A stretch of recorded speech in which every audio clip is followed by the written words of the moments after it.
आणि आता राजकीय टॉप 9 बातम्या।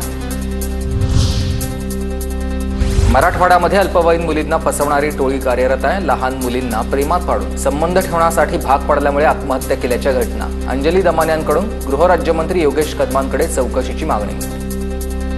कला केंद्र चालतात ते कला केंद्र नसून एक अतिशय मोठं असं प्रॉस्टिट्यूशनचं रॅकेट आहे। त्यावर मी त्यांना पूर्ण चौकशी करून त्याच्यावर कारवाई करण्याची विनंती केली आहे। मुंबईतील पाणीबाणी टाळण्यासाठी केंद्राने हस्तक्षेप करावा। आशिष शेलारांचं केंद्रीय जलशक्ती विभागाला पत्र।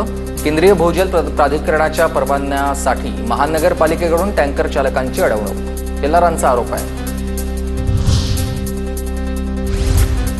ठाणे महानगरपालिकेमधील गैरव्यवहाराबाबत यापुढे देखील आवाज उठवणार। पुराव्यासकट सर्व आरोप समोर आणणार। भाजपचे आमदार संजय केळकरांचा इशारा आहे। महापालिकेमधल्या गैरव्यवहारपर्यंत मी आवाज उठवला आणि पुढे देखील उदाहरणादाखल आणि त्याचे जे सगळे पुराव्यासकट हे मी समोर ठेवणार आहे। पवारांच्या राष्ट्रवादीचे हर्षवर्धन पाटील चंद्रशेखर बावनकुळेंच्या भेटीला। हर्षवर्धन पाटलांकडून याआधी चंद्रकांत पाटील आणि रवींद्र चव्हाणांची ही भेट खासगी कामांसाठी भेट घेतल्याची माहिती आहे। रत्नागिरीमधील काँग्रेस नेते सहदेव बेटकर यांचा शिवसेना ठाकरे गटामध्ये प्रवेश। मातोश्रीवर पक्षप्रवेश सोहळा संपन्न। उद्धव ठाकरेंनी बेटकरांना शिवबंधन बांधलंय। उद्धव ठाकरेंनी कोकणात एक दौरा करावा, गद्दार औषधालाही राहणार नाहीत। सहदेव बेटकरांच्या प्रवेशानंतर संजय राऊतांचं वक्तव्य आहे। उद्धव साहेबांना इतकं सांगेल, साहेब कोकण असेल किंवा संपूर्ण महाराष्ट्र असेल, आपण फक्त कोकणामध्ये एक दौरा करा, एक गद्दार राहणार ना औषधाला शिल्लक।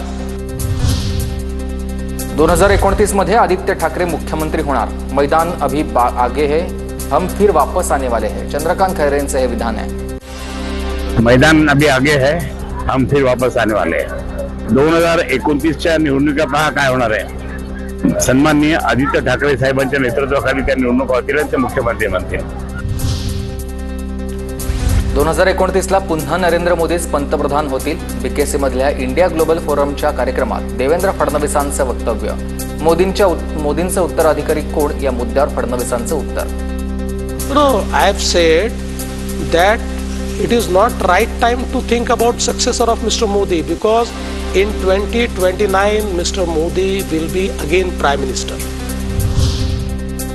विरोधी पक्षामधील नेत्यांना कोणत्याही प्रकारचा निधी दिला जात नाही। जे कंत्राटदार बिलं काढण्यासाठी पैसे देतात त्यांचीच बिलं काढली जातात। माजी आमदार सुनील भुसारा यांचा आरोप।